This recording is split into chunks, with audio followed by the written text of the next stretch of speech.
That's another question that was asked to our viewers as well. Let me quickly now, before I get to that question, bring up the question on George Soros. So 74% people believe that foreign forces like George Soros are trying to meddle and interfere in India's domestic affairs. What do you make of that response, Ambassador Sikri? Well, I think that this is based on what this feeling among the people of India about George Soros's views are based on what George Soros himself said. I believe it was at the World Economic Forum, was it in 2020, soon after Prime Minister Modi's re-election in 2019. Yes.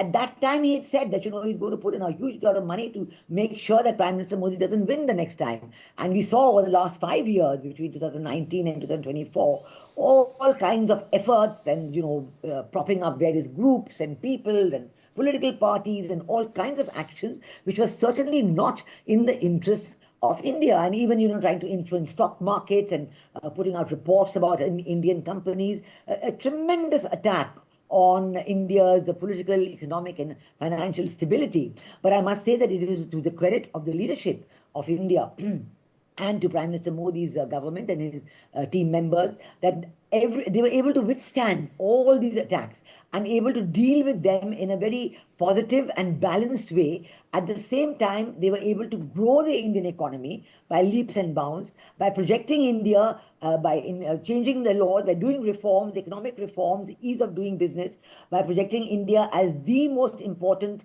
new destination for financial investments and production investments and manufacturing investments. The Make in India line was very successful.